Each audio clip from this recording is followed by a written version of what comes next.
날씨가 점점 쌀쌀해지고 있고 일교차가 심해지고 있는 것 같습니다. 이제 수능도 끝났고 크리스마스도 다가오고 있고 연말 분위기가 이제 몽글몽글 피어오르는 것 같아요. 이 연말 때에 한 해를 되돌아보면요, 저 또한 오늘 저희가 고백한 찬양처럼 하나님의 선하심과 인자하심이 나를 여기까지 인도하시고 지키시고 보호하셨구나 라고 고백할 수밖에 없는 줄 믿습니다. 그런데 우리가 이 삶을 되돌아보면 지금은 우리가 막 그 이야기들을 기뻐할 수 있고 감사할 수 있고 하나님이 하셨습니다, 하나님이 건지셨습니다, 이렇게 자랑스럽게 간증할 수 있지만 우리가 그 당시로 돌아가 보면요, 정말 어떻게 해야 될지 몰랐었고 당황했었고 막막했었던 그 심정을 우리가 기억하게 됩니다. 우리가 지금은 추억이라고 생각하며 그것이 미화되어서 아름다운 이야기처럼 보이지만 그 당시에는 우리가 울지 않고서 그것을 지나가기가 너무나 힘들었던 것을 보게 돼요. 그런데 이 단 한 가지가 이 모든 것을 바꾸게 됩니다. 바로 우리 하나님께서 그때도 우리와 함께 하셨다라는 거예요. 그곳 가운데서 구원의 일을 나타내셨으며 우리를 여기까지 인도하셨다. 하나님께서 야곱에게 말씀하셨던 것 같이 내가 너와 함께 있어, 내가 어디로 가든지 너를 지키며 너를 이끌어 이 땅으로 돌아오게 할지라. 하나님께서 우리의 과거와 현재뿐만이 아니라 우리의 미래도 굳건하게 붙들고 계시기에 우리가 지금 또한 과거에 만났던 것처럼 또 그 혼란스러움과 막막함을 마주했을지라도 내가 올 한 해를 열심히 달려왔는데 많이 온 것 같았는데 내가 아직 한참 남은 것을 발견했을 때 오는 그 낙심과 절망이 우리 마음을 사로잡았을지라도 우리를 인도하신 그 하나님을 신뢰하며 우리는 나아갈 수 있는 줄 믿습니다. 그런데 우리 이렇게 믿음으로 산다라는 것을 어떤 사람들은 조금 불편하게 느끼시는 분들이 있어요. 조금 어색하고 자연스럽지 않습니다. 다 눈에 보여야 돼요. 만질 수 있어야 돼요. 느낄 수 있어야 됩니다. 내 다음 계획이 무엇인지, 내 다음 걸음이 무엇인지 정확하게 나와 있어야 돼요. 아니면은 불편합니다. 아니면은 불안해요. 그런데 우리의 인생이 수학 공식처럼 모든 것이 딱딱 맞아 떨어지지 않는다라는 거예요. 그래서 믿지 않는 사람들은 어떻게든 무엇이든 붙잡습니다. 치유하시는 하나님을 믿지 않고 그냥 집에 나에게 강력한 진통제가 있으니까, 공급하시는 하나님을 믿지 않고 그래도 내 신용카드가 있으니까, 그래도 내 마이너스 통장에 한도가 많이 남아있으니까 뭐라도 붙잡으려고 해요. 그것이 어느덧 내 목발이 되어서 그것을 의지해서 한 걸음 한 걸음 나아가 보려고 하지만, 물론 그것을 사용하는 게 잘못된 건 아닙니다. 우리가 지혜롭게 이용할 수 있지만 우리가 의지할 만한 무언가가 되지 못한다는 겁니다. 잠언은 우리에게 분명히 얘기해요. 우리가 싸움을 위해서 마병을 준비하지만 이김은 여호와께로 말미암느니라. 우리의 신뢰는 오직 하나님께 있는 줄 믿습니다. 우리 그리스도인들이 이렇게 믿음으로 살아가는 삶이 가장 정상적인 삶이에요. 가장 자연스럽습니다. 우리가 하나님을 믿으면서 살아갈 때에 마치 물고기가 물속에서 살아가는 것과 같아요. 가장 자연스럽고 가장 생명력 있게 살아갈 수 있다는 말입니다. 또한 어떤 종교적인 사람들의 말처럼 하나님은 지금 여러분의 그 사건과 사고 뒤에 있지 않습니다. 하나님은 여러분이 그토록 극복하고 싶은 그 질병 뒤에 있지 않아요. 하나님은 그 모든 것의 해답 뒤에서 일하고 계신 줄 믿습니다. 그러므로 우리가 하나님을 믿는다고 하면서 살아간다는 것은요, 우리가 치유받지 못할 핑계를 찾는 게 아니에요. 우리가 할 수 없는 이유를 찾는 게 아닙니다. 나는 이래서 치유받지 못하고, 나는 이래서 할 수 없고, 나는 이 나라에 태어났기 때문에, 내가 이 가정에 태어났기 때문에가 아니라 우리는 해답을 찾는 자들인 줄 믿습니다. 오늘도 그 해답을 찾아 주님의 임재 가운데 나아올 때에 주님께서는 여러분의 믿음이 되시고 주님께서 여러분의 인생의 가장 명확한 해답이 되어 주셔서 여러분을 평강의 길로 인도하여 주실 줄 믿습니다. 우리 옆 사람과 인사해 볼게요. 하나님이 함께 하십니다. 하나님이 해결하십니다. 하나님, 이 시간 하나님의 말씀만 선포되게 하여 주시옵시고, 우리가 하나님의 말씀을 누릴 때에 하나님께서 우리의 삶 속에 일하고 계신 놀라운 일들을 우리의 마음의 눈을 열어 보게 하시고, 주님께서 지금 우리를 얼마나 사랑하시는지 그 사랑의 깊이와 너비를 깨닫게 하셔서 하나님의 그 충만하심이 우리를 충만하게 채우는 시간 되도록 주여 역사하여 주시옵소서. We pray in Jesus' name. Amen. 네, 우리가 하나님을 믿는다라고 우리는 고백합니다. 그리고 이 믿음은 능력이라고 말해요. 자, 그런데 여기서 이 믿음이라는 것은 그럼 구체적으로 무엇을 말하는 겁니까? 뭘 믿는 거예요? 자, 사단은요, 우리의 믿음이 초점을 가지면 강력해진다라는 것을 잘 알고 있어요. 그래서 우리의 믿음이 집중되지 못하고 초점을 잃고 흐트러지길 원합니다. 이렇게 말하게 하는 것 같아요. 저는 그냥 믿습니다. 저는 그냥 전반적으로 믿어요. 이렇게 우리의 믿음이 집중되기를 원치 않아요. 근데 여기 계신 분들은 아마 담대하게 말할 수 있을 거예요. 이 시야를 좁혀서 저는 예수 그리스도를 믿습니다, 딱 얘기할 수 있을 겁니다. 자, 그런데 이 성경에서 이 예수님의 이야기를 따라가다 보면요, 거기에는 뭐 예수님의 훌륭한 가르침도 나오고 온전한 삶도 우리는 발견할 수 있습니다. 자, 그런데 그 예수님의 그 훌륭한 가르침도 우리를 구원할 수는 없다는 거예요. 만약에 예수님이 지금도 저 예루살렘의 어딘가에 살아 계신다고 한다면 거기선 정말 놀라운 이야기들이 일어날 겁니다. 많은 사람들이 치유받고 못 보던 자들이 눈을 뜨고 훌륭한 가르침들이 막 뉴스에 나올 만한 사건들이 매일 거기서 일어날 거예요. 그런데 우리가 구원받거나 천국에 갈 수는 없다라는 거예요. 왜냐하면 예수님의 훌륭하고 온전한 가르침도, 그분의 완전한 삶도 우리를 구원하는 것이 아니라 예수 그리스도의 피가 우리를 구원하기 때문인 줄 믿습니다. 예수님께서 십자가에서 우리의 모든 죄를 짊어지시고 피 흘려 죽으셨기에 우리가 구원을 얻게 된 줄 믿습니다. 그래서 성경은요, 우리의 믿음의 초점을 예수 그리스도의 피로 옮겨가는 것을 보게 됩니다. 우리가 예수 그리스도의 피에 집중하길 원해요. 로마서는요, 우리에게 이렇게 이야기합니다.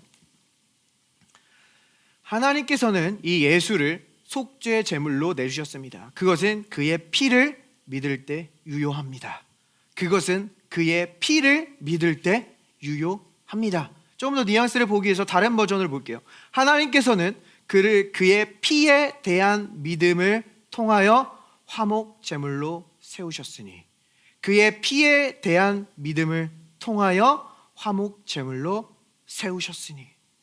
자, 그러니까요, 우리가 예수 그리스도를 믿는다고 하고 의인은 믿음으로 말미암아 살리라 고백할 때 그 믿음의 초점이 지금 어디로 오고 있어요? 예수 그리스도의 보혈의 능력인 줄 믿습니다. 우리가 예수의 피를 믿을 때 하나님께서 예수님을 화목 제물로 세우시는 거예요. 이 피를 믿는 자들에게 그것이 효력이 있는 겁니다. 자, 그래서 그럼 이 화목 제물 한번 다시 살펴볼게요. 우리가 잘 알고 있죠? 화목 제물에 해당하는 헬라어 힐라스테리온. 이 힐라스테리온은 물론 화목 제물, 속죄 제물도 의미하지만 언약궤를 덮는 그 뚜껑, 속죄소, 멀시싯, 그 씌은 자를 의미합니다. 잠깐, 언약궤가 뭐가 들어있었죠? 이스라엘 백성들이 어겼던 십계명, 그리고 이스라엘 백성들이 하나님의 공급을 불평했던 그 만나가 담긴 항아리, 그리고 하나님의 그 권세와 질서를 반역하고 대적했던 아론의 쌍난 지팡이가 거기 들어있습니다. 하나님께서 그 모든 것을 거기에 넣게 하시고 이 힐라스테리온으로 덮어버리셨어요. 그리고 그 위에 희생 제물의 피를 뿌리셨습니다. 그리고 하나님이 말하는 거예요. 내가 이제 너의 그 범죄를 보지 않고, 너의 그 불평과 원망을 보지 않고, 너의 그 대적을 보지 않고 이 피를 보리라. 피라는 것은요, 누군가 대신 죽었다라는 의미예요. 누군가 대신 값을 치렀다라는 의미입니다. 그래서 이 피가 우리를 하나님 눈에 의롭게 하고, 이 피가 우리를 능력 있게 하며, 이 피가 우리를 자유롭게 한다라는 거예요. 우리가 이 피에 대한 확신이 있을 때, 내가 한 일이 아닙니다. 예수님이 한 일이에요. 이 피에 대한 확신이 있을 때 우리의 삶 속에 강력한 기름 부으심이 흘러간다라는 겁니다. 자, 그러면 우리가 피에 대해서 확신한다고 할 때, 그 피를 믿는다고 할 때 그 믿음의 내용이 구체적으로 어떻게 되는 겁니까? 요한일서는 우리에게 이렇게 소개해주고 있어요. 그가 빛 가운데 계신 것 같이 우리도 빛 가운데 행하면 우리가 서로 사귐이 있고 그 아들 예수의 피가 우리를 모든 죄에서 깨끗하게 하실 것이요. 자, 보면요, 빛 가운데 행하면, if we work in the light, 빛 가운데 걸으면, 빛 가운데 행하면, 우리가 많이 나눴죠. 우리가 이 빛 가운데 행하면은 우리가 온전하게 행하면, 혹은 우리가 죄를 하나도 짓지 않고 하나도 범죄하지 아니하면이란 뜻이 아니라고 했습니다. 우리가 죄가 하나도 없다면 이 피가 죄를 씻을 필요가 없잖아요. 그런 뜻이 아니에요. 우리가 예수 그리스도를 영접하면 하나님께서는 우리를 흑암의 권세에서 건져내셔서 우리를 빛 가운데 두시는 줄 믿습니다. 예수님을 영접한 여러분들은 영원히 빛 가운데 있게 되는 거예요. 그럼 이 빛 가운데 있으면 어떻게 해요? 그 아들 예수의 피가 우리의 죄를 씻는데요. 여기 씻는다라는 이 헬라어 동사의 시제가 현재 시제인데 완료된 동작이 아닙니다. 지금 피가 계속해서 지속적으로 여러분의 죄를 씻고 있는다라는 거예요. 그러니까 우리가 예수의 피를 믿는다라는 것은요, 지금도 계속해서 반복적으로 나의 죄를 씻고 계심을 믿는다라는 겁니다. 그래서 여러분이 넘어졌을 때, 허물이 드러날 때, 잘못이 드러날 때 여러분은 그것에 빠져서 우울할 틈이 없다는 거예요. 왜냐하면 예수의 피가 계속해서 지속적으로 여러분을 씻고 있기 때문입니다. 여러분은 그 순간에도 예수 보혈의 현재적인 능력을 기뻐할 수가 있는 거예요. 여러분이 죄를 고백하면 씻고, 고백 안 하면 안 씻어주고 이런 게 아닙니다. 고백하면 빛 가운데 있고, 고백 안 하면 어둠 가운데 있다가 고백할 때 빛으로 옮기시고 이런 게 아니에요. 저도 이런 오해를, 잘못된 오해를 따라서 신앙생활을 할 때에 하루에도 수도 없이 제 생각 속에서 빛과 어둠을 왔다 갔다 했던 적이 있습니다. 이러한 것이 그리스도인들을 지치게 만드는 거예요. 결국 지쳐서 어떻게 해요? 고백할 게 너무 많으니까 주말에 하자, 그래, 교회에 가서 하자, 예배 때 하자 해놓고 잊어버립니다. 그리고 살다가 갑자기 어떤 사건과 사고를 만나면 그때 그거 고백 안 해서, 그때 그 죄 때문에 이런 일이 일어났어. 갑자기 두려움으로 하나님 앞에 나아가요. 근데 하나님은 이러한 신앙생활을 위해 지금 예수님께서 죽으신 게 아니라는 겁니다. 성경 어디에도 그리스도인들이 어둠 가운데 걷는다라는 그런 표현을 한 구절을 우리는 찾아볼 수가 없어요. 그리고 신약에 있는 교회들에게 서신을 쓴 이 사도 바울도 그의 모든 서신에서 죄를 고백하라고 말하는 구절이 단 한 구절도 나오지 않는다라는 거예요. 이 유대인들을 향한 서신을 쓴 그 편지에서는 그들이 죄인임을 인정하고 예수님을 영접하라는 그 문맥 가운데서 나오긴 하지만, 이 교회들에게 수많은 가르침을 하고 있는 사도 바울이 이것이 정말 중요했다면 아마 강조해서 말했을 겁니다. 그러나 그렇지 않다라는 거예요. 또한 이 히브리서에 보면요, 오히려 이 동물 제사, 이 율법에서 드리는 이 제사들이 온전하지 못해서 죄를 자꾸 의식하게 하고 자꾸 반복해서 제사를 드리게 했지만, 예수님께서 드리신 온전한 제사는 단번에 영원히 드려지심으로 우리가 더 이상 죄를 의식할 필요가 없다고 분명하게 말하고 있는 줄 믿습니다. 그러므로 여러분이 예수 그리스도를 영접하셨다면요, 지금 여러분이 봉사를 잘하고 있고 선행을 잘하고 있든 아니든, 죄를 고백하고 있든 아니든 예수님의 피가 여러분을 씻고 있다는 거예요. 죄를 고백하는 순간이 아닙니다. 죄를 짓는 순간 여러분을 씻는다라는 거예요. 계속해서 씻는다라는 거예요. 여러분이 이렇게 정결하기 때문에, 깨끗하기 때문에 오히려 여러분은 담대하게 하나님 앞에 나아갈 수 있고 정직하게 여러분의 모든 것을 아뢰일 수 있는 것인 줄 믿습니다. 그러니까 죄를 씻는 능력은요, 내 고백의 능력에 달린 게 아니라 우리를 위해 그분의 영원한 생명을 내어주신 예수 그리스도의 보혈의 능력에 달려있는 줄 믿습니다. 자, 사실 그러니까요, 우리가 이 내용을 막 정확하게 모르더라도 사실 예수님의 피는 우리를 씻고 있는 거예요. 자, 그런데 우리가 올바른 믿음을 갖게 되면 우리의 마음과 생각에 평안과 기쁨을 누릴 수 있고, 죄를 다스리며 하나님께서 우리에게 주신 그 충만한 유업을 누릴 수 있게 되는 것인 줄 믿습니다. 그래서 하나님께서는 이 구약에서도 이스라엘 백성들이 그 가나안 땅 안식 하나님의 유업을 누리기 전에 보여주시는 그림이 있어요. 이스라엘 백성들이 가나안 땅 들어가기 전에 12명의 정탐꾼들을 보냈죠. 그때 성경은 기록하기를 그 시기가 포도가 처음 익는 시기다라고 말해주고 있어요. 그래서 이 정탐꾼들이 2명이서 이 큰 포도를 나무에 메고 나오는 장면을 성경은 우리에게 보여줍니다. 한번 그림으로 한번 볼게요. 자, 이렇게 사람만한 포도가 양쪽에 사람이 있고 이 큰 포도가 나무에 걸려 있는 장면이 있습니다. 자, 이것은요 우리에게 2가지 메시지를 주는 거예요. 자, 먼저 첫 열매, 처음 익은 포도를 하나님께 가져옴으로 하나님께서 나머지 모든 유업을 누리게 하신다. 첫 것이 거룩한즉 나머지도 거룩하다. 11조의 원리를 보여줍니다. 그래서 이스라엘 백성들이 이 모든 유업을 누릴 수 있었던 거예요. 자, 그리고 이스라엘 백성들이 유업을 누리기 전에 보여주신 2번째 그림, 이것은 무엇이냐면요, 예수님께서 요한복음에서 말씀하셨어요. 나는 참 포도나무다. 그리고 참 포도나무이신 예수님은 2 사람, 2 강도 사이에서 나무에 달려 죽으신 줄 믿습니다. 지금 이것은요 예수 그리스도에 대한 그림을 우리에게 보여주고 있는 거예요. 자, 그런데 성경에서는요 그 포도에서 나오는 그 붉은 즙을 뭐라고 하죠? 포도의 피라고 묘사해요. 자, 그러니까 지금 이 장면은요 이 예수님의 십자가를 떠올리게 하는데요, 지금 이 2 사람이 보이고 포도가 보이잖아요. 그 십자가 장면을 봤을 때 2 강도는요 사람처럼 보였을 거예요. 왜냐하면요 그 당시에 십자가형이면 십자가형입니다. 채찍형이면 채찍형이에요. 둘 다 동시에 하지 않아요. 2 강도는 그냥 사람의 모습으로 달렸을 거예요. 근데 예수님은 어떻게 했어요?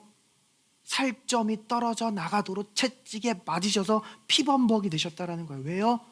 그가 채찍에 맞음으로 우리가 나음을 얻게 하기 위해서. 그리고 그분의 머리에는 가시 면류관 쓰셨습니다. 그러니까요 그분의 머리부터 발끝까지 온 몸이 피투성이가 돼서 사람처럼 보이지 않았을 거예요. 마치 이 그림처럼 보였을 겁니다. 포도가 짓이기셔서 그 붉은 즙을 흘리고 있는 모습. 이사야 선지자는 이것을 예언했죠.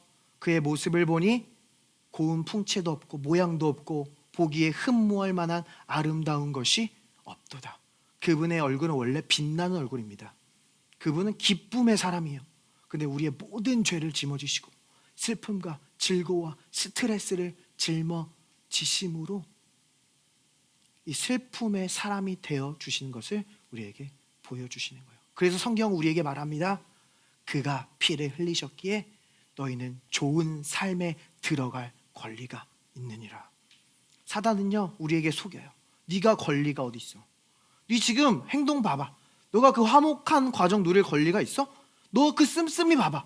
너가 이 하나님의 풍족을 누릴 권리가 네가 어디 있어? 너 그 지금 마음의 그 쓴뿌리 봐봐. 너가 용서받을 권리가 어디 있어? 모든 종교적인 메시지도 우리가 하나님 앞에 어떠한 자격도 없다고 얘기해요. 근데 예수의 피는 우리에게 피로 사신 권리를 얘기한다는 거예요. 구원의 권리, 치유받을 권리, 이 땅에서 번영할 권리, 우리가 충분히 복을 받아서 이 땅에서 복을 받을 권리를 이야기한다는 겁니다. 근데 우리가 이 권리를 누리려면요 그 권리의 근거를 분명히 알아야 돼요. 자, 우리가 교회에서 아무리 하나님께서 보호하십니다, 하나님께서 공급하십니다, 가정의 평화를 이루십니다, 많은 축복의 메시지들이 교회에 늘 있어 왔어요. 근데 그것을 잘 누리지 못합니다. 근거가 불분명하기 때문이에요. 자, 예를 들어 보겠습니다. 누군가가 저의 통장에 10억을 이체했습니다. 가정입니다. 근데 그렇게 될 줄 믿습니다. 아멘. 네, 이 10억을 이체해서 공이 너무 많은 거예요. 이게 무슨 일이지? 제가 이걸 보고 나서 할렐루야, 하나님은 역시 선하십니다. 역시 은혜의 하나님, 나에게 넘치도록 공급하시는군요 하면서 제가 이거 마음껏 쓸 수 있겠습니까? 저는 아마 그런 자신감이 없을 거예요. 왜냐하면 이게 왜 여기 있는지 그 근거를 알지 못하기 때문입니다. 아마 많은 의심들이 들 거예요. 이거 은행에서 실수한 건가? 혹은 이거 보이스피싱인가? 아니면 새로운 신종 스캠 방법인가? 여러 가지 의심이 들 겁니다. 마찬가지예요. 교회에 많은 하나님의 언약의 약속과 축복들이 계속 있었어요. 하나님이 가정의 평안을 이루십니다. 자녀를 돌보십니다. 반드시 돌파구를 주실 겁니다. 그런데 그게 왜 거기 있는지 알지 못하기 때문에 제대로 누리지 못한다는 겁니다. 그래서 저는 아마 그 근거를 찾아갈 겁니다. 은행에 찾아가서 이 돈의 출처를 물을 거예요. 이게 왜 여기 있는지, 이게 합법적인 돈인지 물을 겁니다. 근데 그 은행 직원이 놀랄 만한 소식을 전해줍니다. 이 돈을 이체한 사람이 저한테 메모를 남겼대요. 안녕하세요. 저는 당신의 돌아가신 할아버지의 친구입니다. 당신의 돌아가신 할아버지는 저에게 굉장히 좋은 친구였습니다. 내가 힘들 때 항상 힘이 되어주고 내 사업이 어려울 때도 금전적으로 도와주고 많은 투자를 해주었습니다. 근데 그가 살아있을 때는 저는 어떤 보답도 할 수 없었어요. 왜냐하면 그때까지 사업이 어려웠기 때문입니다. 근데 당신의 할아버지가 내 좋은 친구가 되어주고 투자해 주었기에 저는 계속해서 내 길을 갈 수 있었고 드디어 충분한 성공을 이뤄냈습니다. 당신의 할아버지가 내게 축복해 주었던 것 같이 나도 당신을 축복하기 원합니다. 이자에 이자를 더해서 이 모든 것을 당신에게 드립니다. 세금도 다 해결했어요. 그러니까 제 이름은 묻지 마세요. 이 메모를 보면 어떻게 돼요? 저는 그 이름이 궁금하지 않을 거예요. 그 돈을 들고 들어가서 내가 고마웠던 사람들에게 선물도 사고 필요했던 것도 사고 저금도 하고 마음껏 그 돈을 누릴 겁니다. 마찬가지예요. 여러분이 왜 치유받을 수 있어요? 여러분이 왜 하나님의 생명을 누릴 수 있어요? 그가 살점이 떨어져 나가도록 채찍에 맞으셨기 때문인 줄 믿습니다. 여러분이 왜 근심 걱정하지 않고 불안해하지 않고 하늘의 기쁨과 평강을 누릴 수 있는 거예요?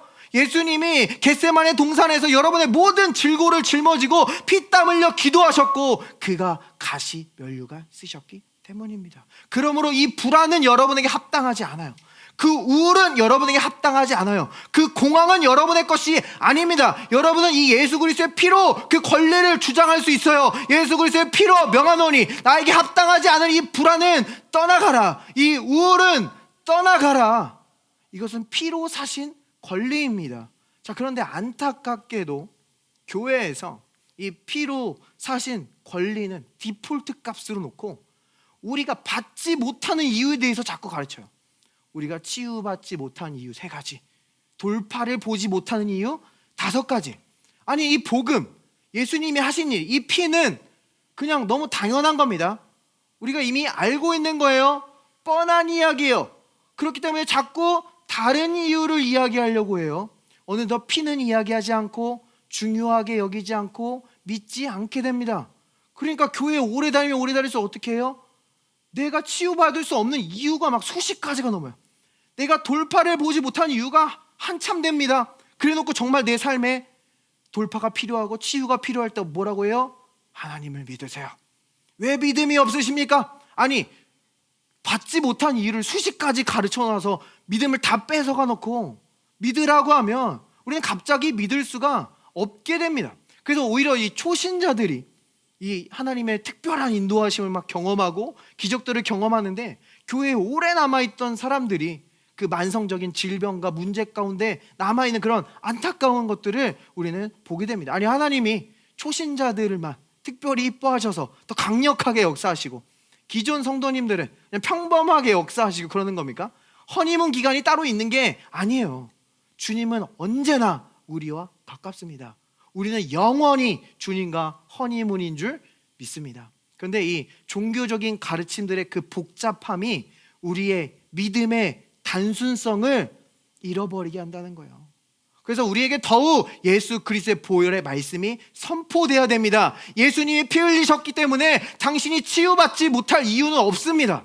당신이 돌파를 보지 못할 이유가 없어요. 당신의 자격을 빼앗을 수 있는 것은 그 어느 것도 없다라는 말이에요. 그런데 가장 나쁜 거짓말이 뭔지 아십니까?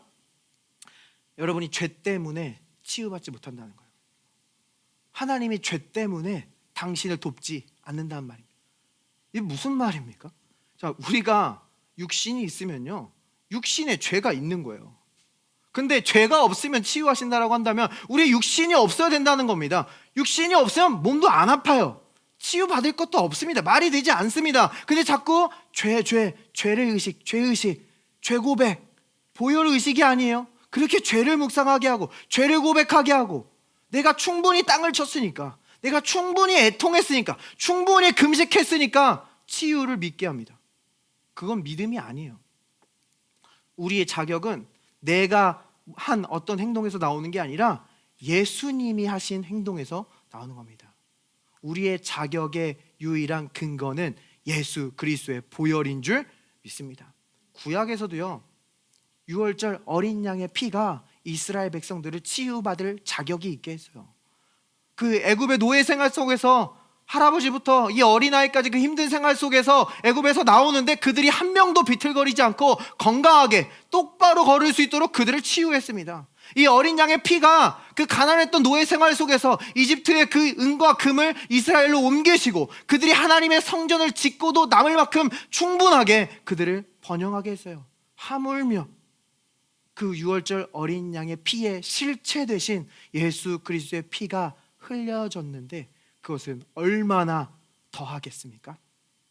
그러므로 우리는 이 예수님의 피를 평범하게 여겨서는 안 돼요. 흔하게 여겨서는 안 됩니다. 히브리서에서 우리에게 분명히 얘기하고 있습니다.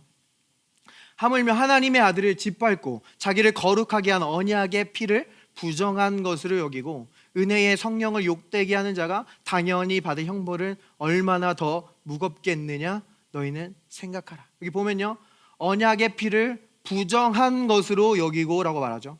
여기서 한글 성경은 부정한 것으로 라고 말하지만 이 원어적인 뜻은 흔하게 여기고 평범하게 여기고 라는 뜻입니다. 영어 성경 보면 common thing이라고 되어 있는 것을 볼 수가 있습니다. 자, 이 서신은 히브리인들이 지금 수신자예요. 늘 동물의 피로 제사를 드리던 그 사람들입니다. 그러니까 너희가 드리던 그 동물의 피와 같이 예수의 피를 흔하게 여기지 말라. 어떤 죄인들이 자신이 죄를 짐으로 흘리는 그 피와 같이 예수의 피를 흔하게 여기지 말라. 예수는 죄가 없으시지만 우리의 죄를 짊어지시고 우리의 죄를 깨끗게 하기 위해서 그 피를 흘린 것이다. 그러므로 너희는 그 피를 흔하게 여기지 말고 그 아들을, 언약의 피를 짓밟지 말라. 아들을 짓밟지 말라라고 지금 말해주는 거예요. 근데 여기서 이 피를 흔하게 여기는 것과 아들을 짓밟는 것이 지금 같이 나오고 있어요. 이것을 우리가 좀 더 깊이 이야기하기 위해서는 이 고대 근동의 문화를 이해하면 우리가 이 말씀을 좀 더 깊이 다가오는 것을 발견하게 됩니다. 고대 근동에서는요, 이 특별한 손님이 오면, 집에 오면 그 손님을 위해서 희생제물을 문지방에서 잡습니다. 희생제물을 문지방에서 잡으면 그 문지방에 피가 고이겠죠. 그 피는 신성한 경계 역할을 하는 거예요. 이 집과 외부를 구분하는 겁니다. 여기서 손님은 두 가지 선택을 할 수 있어요. 첫 번째로 이 피를 그냥 밟고 지나간다. 이것은요, 그 환대를 거절한다는 의미입니다. 그리고 이 피를 밟지 않고 문지방을 넘어서 집으로 들어간다. 이것은 그 환대를 받아들이고 이 집과 언약의 가정이 된다는 의미입니다. 그래서 이 집이 손님보다 부유하면 이 손님은 집의 공급과 보호를 받게 되고요, 이 손님이 더 부유하면 이 집은 이 손님의 공급과 보호를 받게 되는 거예요. 두 가지 선택이에요. 밟고 지나가던가 그 문지방을 넘어서 들어가던가. 자, 우리는 이 이야기를요, 출애굽기에서 찾아볼 수 있습니다. 6월절 날 밤에 일어났던 이야기입니다. 하나님께서 말씀하십니다. 내가 애굽 땅을 칠 때에 그 피가 너희가 사는 집에 있어서 너희를 위하여 표적이 될지라. 내가 피를 볼 때에 너희를 넘어가리니 재앙이 너희에게 내려 멸하지 아니하리라. 여기서도 이 피가 지금 경계 역할을 합니다. 모든 재앙은 피 앞에서 멈추게 되어 있어요. 자, 그래서 하나님께서 모세에게 백성들에게 이렇게 하라고 이어서 설명하십니다. 21절 읽을게요. 모세가 이스라엘 모든 장로를 불러서 그들에게 이르되 너희는 나가서 너희의 가족대로 어린 양을 택하여 유월절 양으로 잡고 우슬초 묶음을 가져다가 그릇에 담은 피에 적셔서 그 피를 문 인방과 좌우 설주에 뿌리고. 자, 여기서 그릇에 담은 이 표현을 주목해 보시길 바랍니다. 이 그릇에 담은, 이 그릇이 이 히브리어로 사프라는 단어거든요. 그러니까 지금 피가 이 사프에 담긴 겁니다. 자, 이것을 마음속에 잘 간직해 두시고요. 아침까지 한 사람도 자기 집 문 밖에 나가지 말라. 여호와께서 애굽 사람들에게 재앙을 내리려고 지나가실 때에 문 인방과 좌우 문설주의 피를 보시면 여호와께서 그 문을 넘으시고 멸하는 자에게 너희 집에 들어가서 너희를 치지 못하게 하실 것임이니라. 자, 이 말씀에요, 우리가 반드시 구분해야 되는 두 가지가 있습니다. 자, 많은 사람들이 하나님께서 애굽을 직접 치신 것으로 오해합니다. 여기 보면요, 두 등장인물이 있어요. 누굽니까? 여호와. 하나님이시고요. 멸하는 자가 등장합니다. 그러니까 지금 이거를 하나님이 막 애굽을 다 파괴한 게 아니라 이 멸하는 자, 파괴하는 자, 사탄이 파괴한 거예요. 자, 그럼 여호와는 여기서 어떤 역할을 합니까? 여호와는 패사흐, 패스오버, 문을 넘어 들어가십니다. 이 문지방을 넘어서 그 집안에 들어가시는 거예요. 하나님이 들어가시면 멸하는 자는 그 집에 들어와 이 집을 멸하지 못하게 되는 겁니다.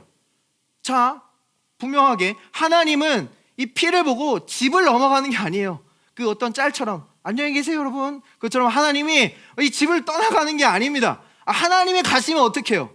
큰일 납니다. 하나님은 이 피를 보시고 문을 넘어 그 집으로 들어가시는 거예요. 그때 멸하는 자가 들어오지 못하게 되는 겁니다. 그러니까 하나님은 그 집에 들어가셔서 이 집과 언약의 가정이 되어주셔서 이 집은 이제 하나님의 보호하심과 하나님의 공급하심을 받게 되는 겁니다. 이것이 패사흐의 의미예요. 패사흐, 문지방을 넘어 들어가다. 유대인들은 그냥 이거 그냥 넘어 들어가다가 아니라 이것을 그냥 직관적으로 이 문지방을 넘어 들어가는 것으로 이해하고 있었어요. 그래서 이 패사흐가 우리가 전혀 예상하지 못한 본문에도 나오는데요, 엘리야의 이야기 가운데도 이렇게 등장하는 것을 보게 됩니다. 엘리야가 모든 백성에게 가까이 나아가 이르되 너희가 어느 때까지 둘 사이에서 머뭇머뭇 하려느냐. 여호와가 만일 하나님이면 그를 따르고 바알이 만일 하나님이면 그를 따를지니라 하니 백성이 말 한마디도 대답하지 아니하는지라. 자, 보면요, 엘리야가 지금 이스라엘 백성들에게 얘기합니다. 바알 선지자들과 싸우기 전에 야, 너희 이 바알을 섬길 것인지 하나님을 섬길 것인지 확실히 하라. 여기서 표현을 머뭇머뭇하려느냐라고 말하거든요. 이 머뭇머뭇하려느냐가 바로 패사흐예요.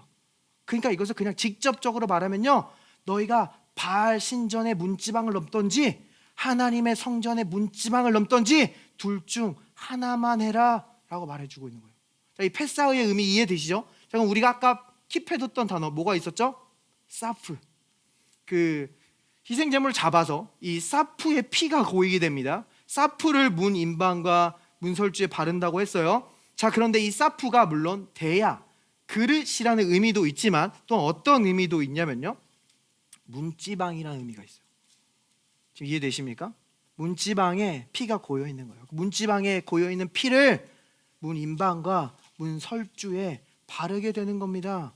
하나님은 문지방을 넘어서 그 집 안으로 패사하시는 거예요. 그리고 지금 이 그림을 보세요. 문 설주, 문 인방, 문 지방. 문 모양이 완전히 피로 둘러싸여져 있는 것을 보게 됩니다.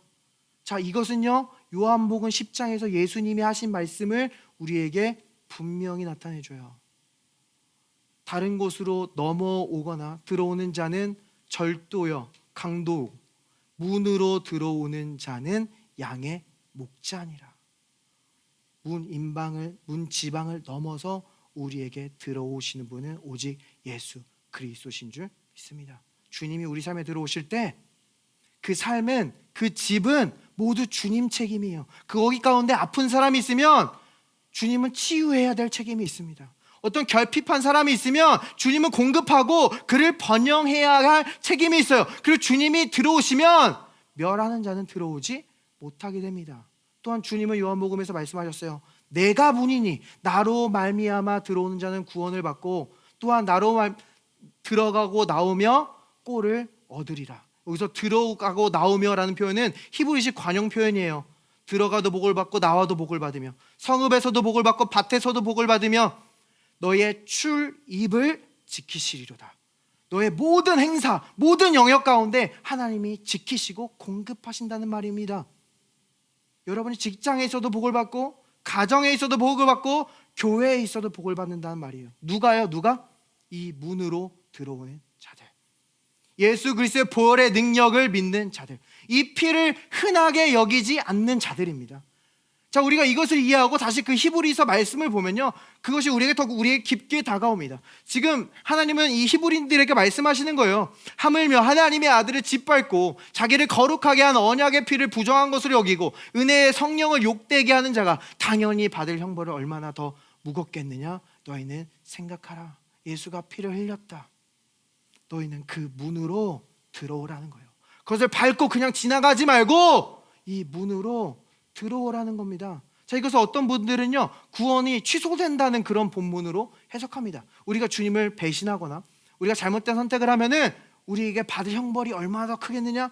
구원이 취소된대요.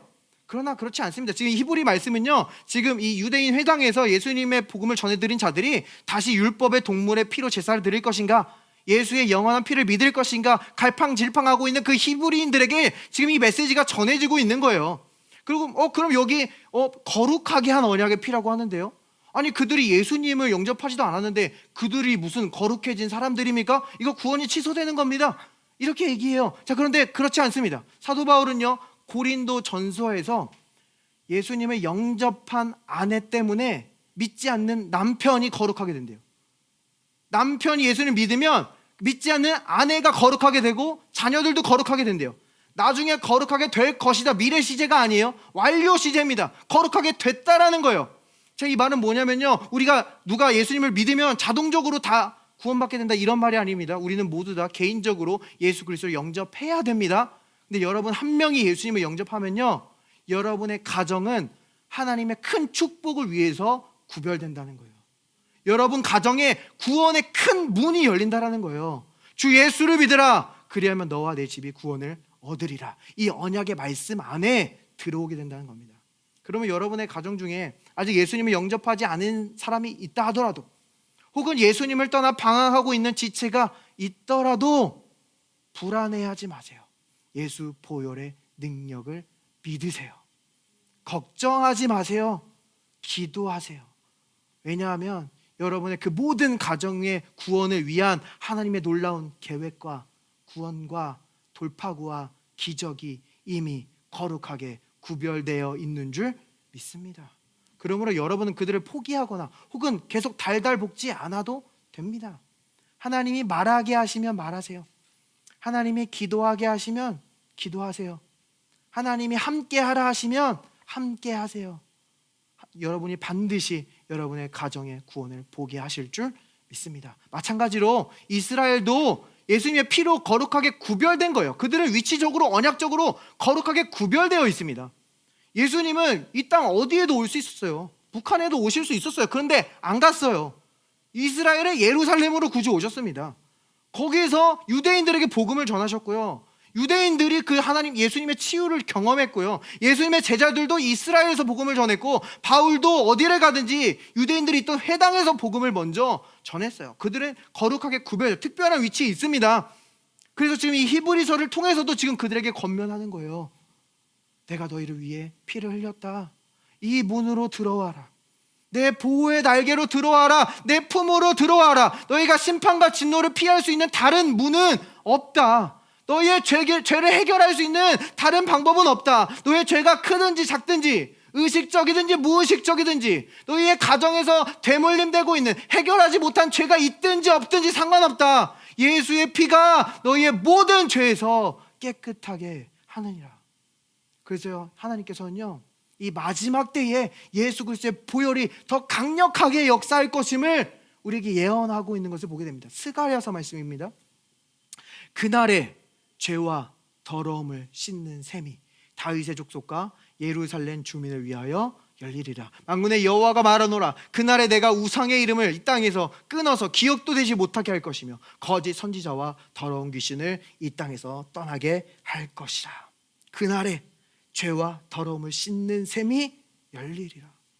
이 셈은요, 이 문맥을 보면 바로 앞에서 예수님이 찔리시는 장면을 보여줍니다.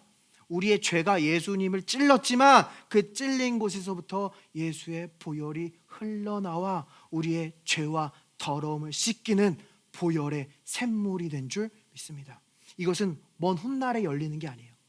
예수 그리스도의 십자가에서 이미 열렸습니다. 그리고 이 유대인들에게 이것을 발견하게 하시고 누리게 하실 거예요. 우리도 이 마지막 때 이것을 더 강력하게 누리게 하십니다. 그럼 뭐가 문제입니까? 자, 이 아브라함의 여종 하갈이 있었습니다. 이 하갈은 이 언약의 자손 이삭을 그 이스마엘과 함께 괴롭히다가 광야로 내쫓긴 바 됐어요. 근데 이 광야에서 물이 없고 이제 거의 죽을 때가 막 되었는데, 그때 하나님께서 천사를 보내셔서 그에게 눈을 뜨게 하셔서 바로 옆에 있던 샘물을 보게 하세요. 샘물이 없었던 게 아닙니다. 눈이 감겨져 있어서 보지 못했다라는 거예요. 마찬가지예요. 이 보혈의 샘물은 이미 여기 있습니다. 이 피를 어떻게 적용해요? 아까 그 6월절 어린 양의 피를 어떻게 발랐어요? 우슬초를 찍어서 바릅니다. 우슬초는 나무 중에 가장 작은 나무를 상징하고요, 우리 신체 기관 중에 가장 작은 신체 혀를 상징합니다. 우리가 보혈의 능력을 믿고 말할 때 이 마지막 때에 이 보혈의 샘물이 더 강력하게 역사하는 것을 우리가 보게 하신다라는 겁니다. 그들이 눈을 뜨고 이 보혈의 샘물을 발견하게 하신다라는 거예요. 자, 그런데 이 마지막 때에 보면요, 이 거짓 선지자와 이 종교의 영을 없애신다고 나오고 있거든요. 근데 우리 마지막 때에 이 거짓 선지자들이 더욱더 활개치는 것을 보게 됩니다. 이거 어떻게 된 겁니까? 이것은요, 사실 우리가 보혈에 대한 계시가 있기 때문이에요. 여러분이 이미 완전히 용서받았고 완전히 의로워졌고 완전히 깨끗해졌음을 알기 때문에 지금 우리의 죄책감을 막 불러일으키고 죄의식을 불러일으키고 우리의 마음의 취약함과 우리의 그 외로움을 이용해서 자신의 목적과 이익을 위해 일하는 그 거짓 선지자들과 가짜 메시지들을 우리가 분별할 수 있기 때문입니다. 보혈에 대한 계시가 없었으면요, 그냥 다 똑같이 보였을 거예요. 거짓 선지자들이 이렇게 역사하시는지 우리는 알지 못했을 겁니다. 근데 여러분이 이 보혈의 능력을 믿고 말하기 시작할 때 하나님께서는 이 마지막 때에 보혈 승리를 더욱더 강력하게 나타내셔서 이 거짓 선지자들과 종교의 형들을 패하게 하실 줄, 떠나가게 하시고 부끄럽게 하실 줄 믿습니다. 우리가 보혈의 능력을 믿고 말할 때 여러분의 승리는 지속됩니다. 패배하기가 더 어려워요. 보혈의 능력을 믿고 말할 때 평안이 여러분을 사로잡아요. 여러분이 긍정적인 생각을 열심히 해서 겨우 유지하는 평안이 아니라, 여러분이 컨트롤하려는 평안이 아니라 평안이 여러분을 컨트롤합니다. 평안이 여러분을 사로잡고 여러분의 관점을 바꿔버려요. 여러분이 보혈의 능력을 믿고 말할 때 거짓 메시지들은 땅에 떨어지고 피로 사신 권리 위에 여러분을 굳게 세워주실 줄 믿습니다. 말씀을 마무리할게요. 성경에 보면요, 구약이지만 이 유대인들뿐만이 아니라 이방인들에게까지, 우리에게까지, 교회에게까지 이 보혈의 능력이 예비되어 있음을 보여주는 장면이 있습니다. 바로 여리고성에 살고 있던 이방 여인 라합의 이야기예요. 이 라합은요, 이방 여인이었어요. 여리고에 살고 있었어요. 그런데 하나님에 대한 이야기를 듣습니다. 와, 하나님께서 이스라엘 백성들을 애굽에서 건져내시고 홍해를 가르시고 그들을 구원하셨구나, 지켜주셨구나. 그는 하늘에서, 위로 하늘에서도 하나님이고 아래로 땅에서도 하나님이시구나 고백할 수 있었어요. 이 라합에게 어떤 일이 벌어집니까? 갑자기 이스라엘 백성들이 정탐꾼 2명을 보내는데 그 정탐꾼 2명이 여리고성의 그 수많은 집 가운데 라합의 집에 도착한 거예요. 라합은요, 사실 하나님을 막 그렇게 애쓰고 힘써 찾지 않았어요. 그런데 하나님이 그녀를 찾아오셨습니다. 그 어두운 가운데 빛을 비춰주셨어요. 그때 어떤 일이 일어납니까? 여리고성의 그 왕은 군사들을 보내요. 그 정탐꾼들을 끌어내라, 그들은 첩자다. 그런데 이 라합은요, 자기가 뭘 해야 될지 알고 있었어요. 빛이 비쳤기 때문에 자신이 이 정탐꾼들을 숨겨야 될지 알고 있었어요. 하나님이 이들을 숨기길 원하시는구나 알고 행할 수 있었습니다. 이 여인은요, 기생이었어요. 이방 여인이었어요. 그런데 어느덧 하나님의 백성을 위해서, 하나님의 목적을 위해서 살고 있는 것을 발견하게 됩니다. 그리고 결국 이야기가 어떻게 됩니까? 여리고는 완전히 진멸해요. 가축도 남기지 않고 완전히 파멸해요. 근데 라합은 어떻게 돼요? 구원받았습니다. 라합뿐만이 아니에요. 그의 형제 자매, 그의 부모님, 라합에게 속한 모든 집이 구원받았어요. 왜요? 그 창문에 붉은 줄이 걸려 있었기 때문에. 스칼렛 코드. 이 스칼렛이라는 색깔은요, 예수님의 보혈을 나타내는 색깔입니다. 하나님이 피를 보시고 그 집에 들어가 그들을 지키시고 보호하셨기 때문에 여리고는 완전히 파멸했을지라도 그들은 구원받았다는 겁니다. 그리고 라합은 결국 유대 장군과 결혼을 하고 예수님의 족보에 이름을 올리게 됩니다. 그의 시작은 이방 여인이었고 그의 시작은 기생이었지만 그는 하나님을 위해 사는, 예수님의 족보를 예비하는 최고의 삶을 살도록 변화된 줄 믿습니다. 마찬가지로 하나님께서 우리에게 말씀하시는 거예요. 붉은 줄을 걸어라. 예수 보혈의 능력을 믿고 말하라. 여러분의 지금 상황이 여리고성에 완전히 둘러싸여 있는 것 같을 수 있어요.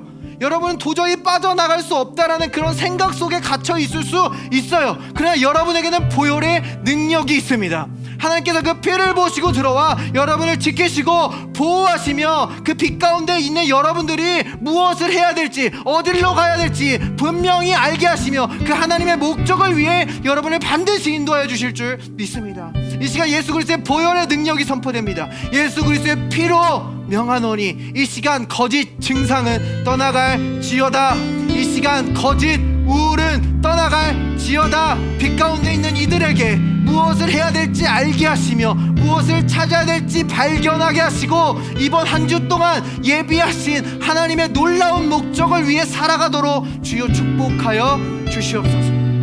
We prayed in Jesus' name. Amen. 이 시간 예수님을 영접하지 않으신 분이 있다면 저와 함께 따라서 기도합니다. 예수님, 당신의 보혈이 나의 모든 죄를 깨끗하게 씻은 줄 믿습니다. 계속해서 씻는 줄 믿습니다. 감사합니다.